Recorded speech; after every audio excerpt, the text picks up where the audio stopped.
Yan, bago po tayo magsimula, tayo muna malalaki. Panginoon, sa oras na to, Panginoon, kayo nga po, Panginoon, ang aming tinataas, Panginoon, sa aming buhay, Panginoon. Pinapasalamatan po kita, Panginoon, sa araw na to, Panginoon, na kami muling pinagtipon-tipon mo, Panginoon, sa oras na to, Panginoon. At nawa, Panginoon, yung may share ko, Panginoon, sa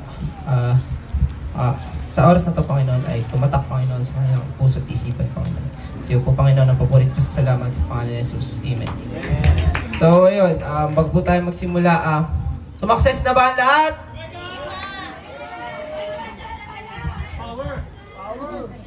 So, ayun, wala nang intro pa. Verse ko nga po pala is John 15 verse 7 is, sinasabi sa teksto na ito is, if you remain in Him, and if you remain in me, and my words remain in you, ask whatever you wish, and it will be done for you. Ang sinasabi ng teksto na to is, manatili tayo sa Panginoon dahil pag nanatili tayo sa Kanya is ibibigay natin lahat ng gusto niya. Kapag naisip natin yung verse na yun, ang unang pumapasok sa isip natin, material na bagay. Sino ba dito yung gusto magkabahay? Sino dito yung gusto magkakotse? Sino dito yung gusto magkaroon ng masayang pamilya? Yung mga bagay na yon is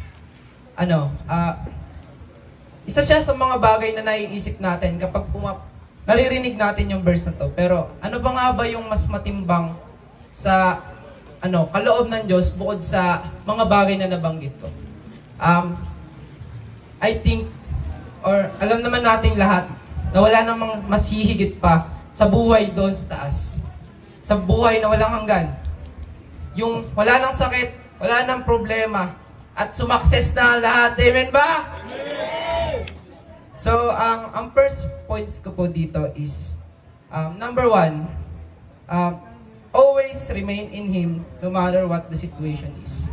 Kasi ito talaga yung pinakamahirap maabot sa lahat. Kasi, paano mo may bibigay ni Lord yung dinidesire ng puso mo kung hindi ka mananatili sa Kanya, di ba? Kung hindi ka mananatili sa presence niya.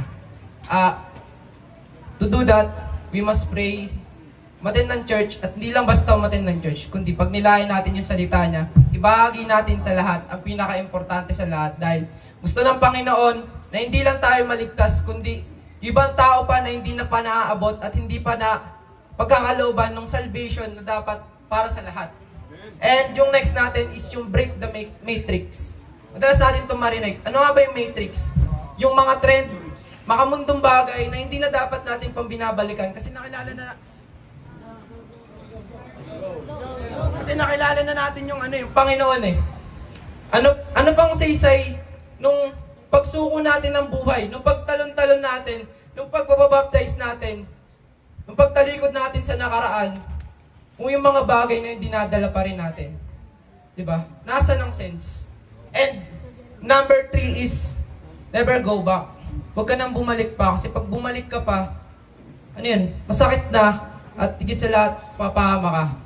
Alam mo kapatid, kapag masakit na, matuto ka nang bumitaw. Ang daming nakarelate. Ang daming nakarelate, grabe. At last points ko po is, learn to let go of the past. Wala siyang pinagkaiba sa pangatlo natin kasi naubos na yung oras.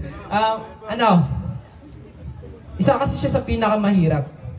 Kaya kahapon, kagabi, ako, sinuko ko na yung addiction. Kaya nga sinabi ni Pastora Tessa, lumapit, yung may mga kasalanan na paulit-ulit na nagagawa. Mas tingin mo wala ng pag-asa. Pero ako, naniniwala ako sa Panginoon, paglabas ko ng camp na to, I am free.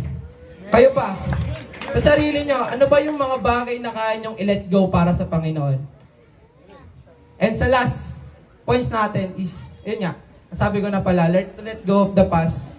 And sa aking pagtatapos, iiwan ko lang kayo na isang katagang, let go of all the things from the past that makes your present irrelevant to you.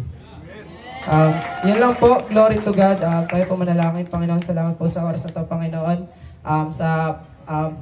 Word, Panginoon, na pakinggan namin, Panginoon, nawa, Panginoon, tumatak ito sa aming puso, Panginoon, magbunga, Panginoon, at may bahagi namin to, Panginoon, sa iba, Panginoon.